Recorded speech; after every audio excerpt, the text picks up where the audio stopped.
three Labour politicians recently discovered that they couldn't completely shield themselves from the public's anger at their cowardly, spineless response to the ongoing massacre in Gaza. These three politicians were Keir Starmer, David Lammy, and Lammy and Rayner.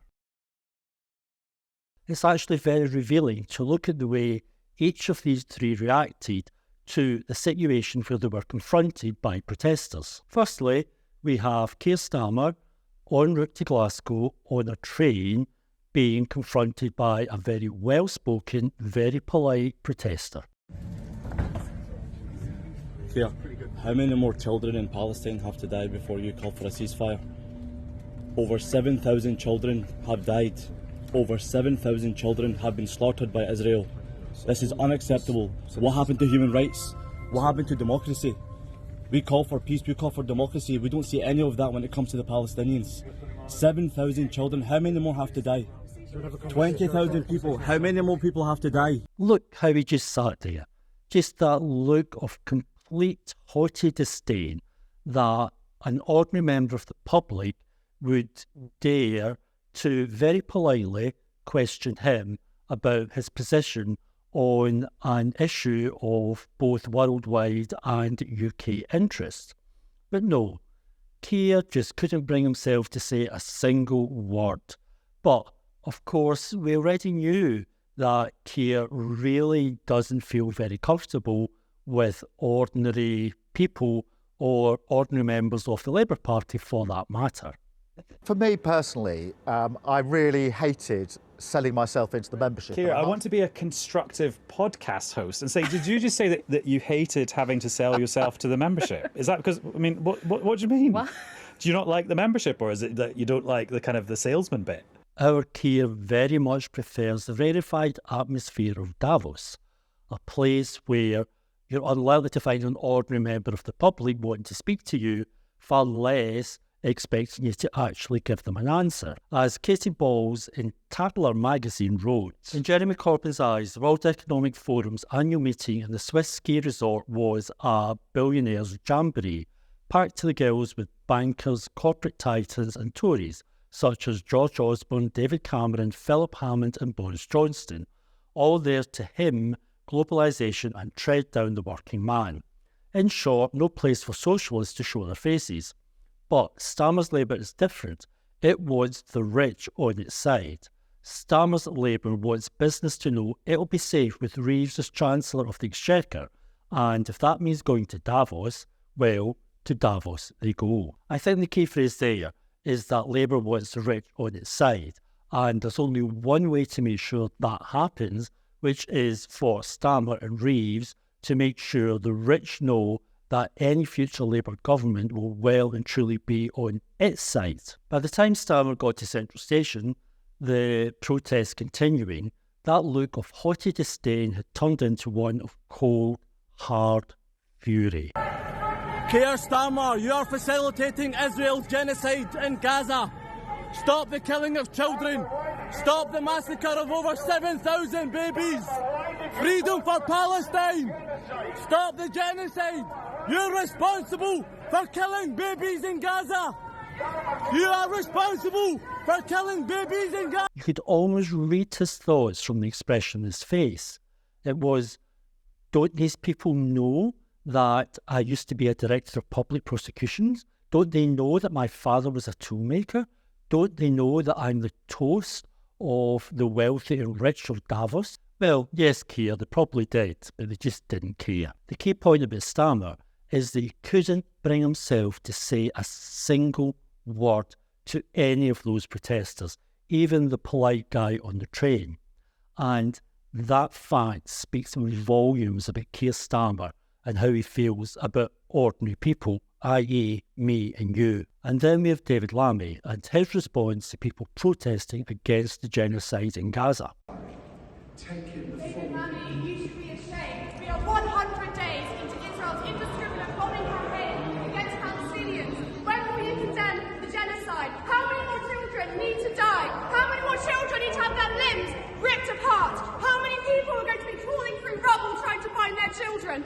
I used to be inspired by you. You used to make me smile. I used to watch your speeches, and now you make me feel sick to my stomach.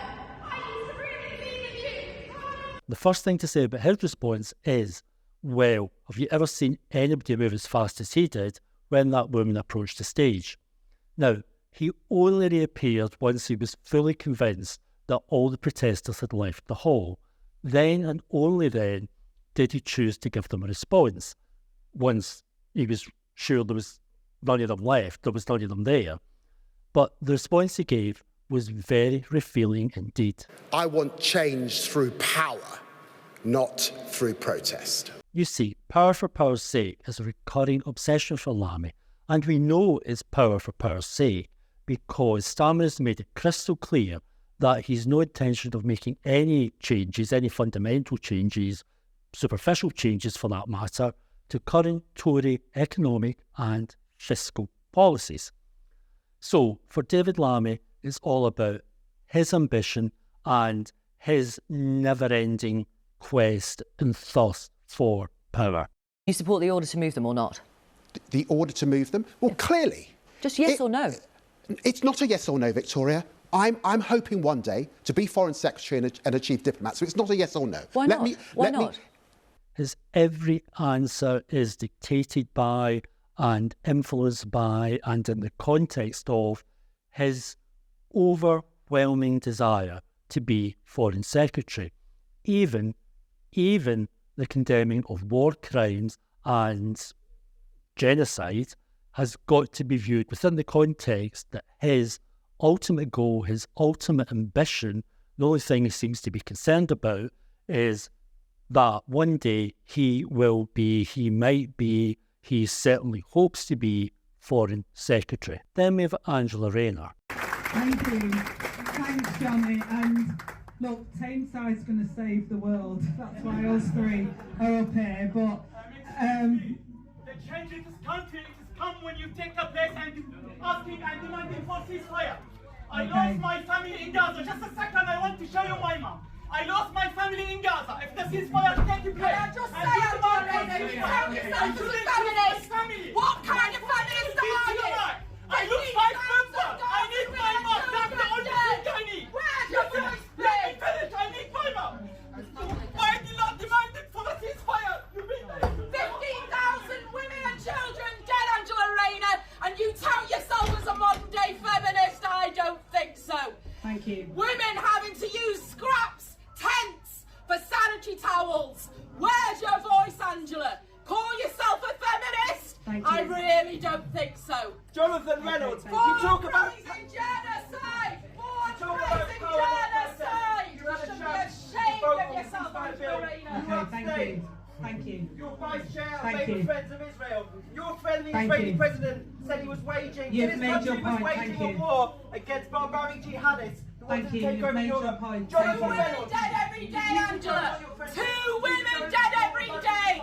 25,000 people dead, Angela, and rising. shame!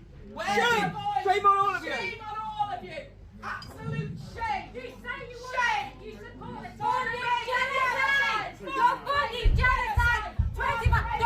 You abstained from the vote against the ceasefire! Shame on you! Shame on you all! And get your hands off her as well! Touching me! Hands off me! Disgusting. Hands off me! You're not the hands me out! Your hands off me! Get off me! You're hurting me! You're hurting me! No, get off me! No, get off me! Don't hurt me! Get off me! You're hurting me! You're wasting my wrist! You're breaking my wrist! I didn't say it! You're breaking my wrist! Thank you.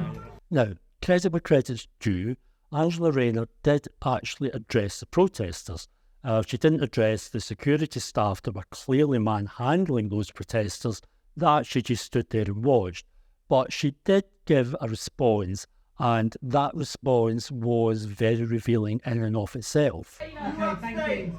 Thank you. Your vice chair, Thank favourite you. friends of Israel. Your friendly Thank Israeli you. president said he was waging, You've his made country your was point, waging thank a you. war against barbaric jihadists who wanted Thank to you. take You've over made your Europe. point. Jonathan Thank you. Reynolds. A man explains how he's lost his whole family, and to Angela Rayner, that is simply dismissed as or reduced to a point.